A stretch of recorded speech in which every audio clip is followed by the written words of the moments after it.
guys, how you doing? I want to give you a tour of Elvis to acclimate you with the outside of it, because it does have a couple of peculiarities for sure. Here's the key for the bus. As you can see, it's got an odd shape to it. That's because it doesn't fit necessarily in all the locks the same way. It's the same key for the ignition as well as all the external locks.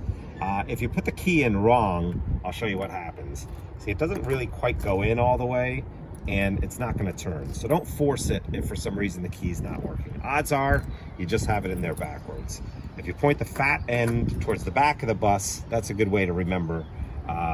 That locks it, that unlocks it, and it's just got a simple little pull handle, and that's how you unlock the bus.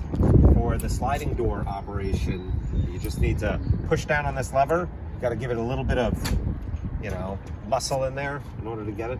That back end of the door will pop out, and you just slide it all the way back in order to lock it in this position. In order to close the door, same thing. You just got to release the latch. What I like to do is not only you have to give it a little bit of muscle in order to get in there, but I like to put my hand back here in order to help guide it in. And that's all closed.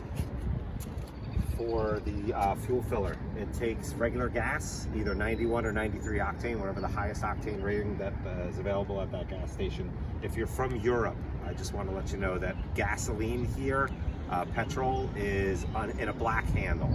So this doesn't take diesel, this takes regular gas.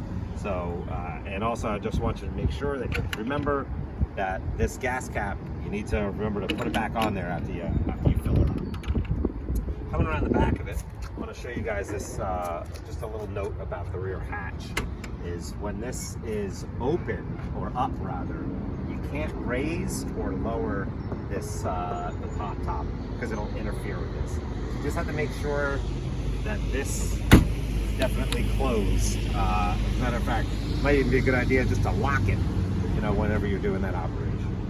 Okay, and as far as in the engine compartment, we got a backup camera here, which I'll go over a little bit later with you guys inside. On this side of the engine bay, this is the RV battery. So this is if for some reason the bus you needed a jump start, this is not the battery to use. The battery to use that actually starts the car is over on this side of the engine bay. So, and the negative is near the back of the bus, and the positive is near the firewall. This is the dipstick to check oil, which you need to do every time you put gas in it. All right, and then around the side here, I'm going to show you guys all the little fixtures that are on the outside of it for all the camping gear. This has an internal water tank inside. So if you were somewhere that didn't have a water hookup, what you do here is pull this guy right out, and you pour the water in there. It takes around 3.5 gallons total.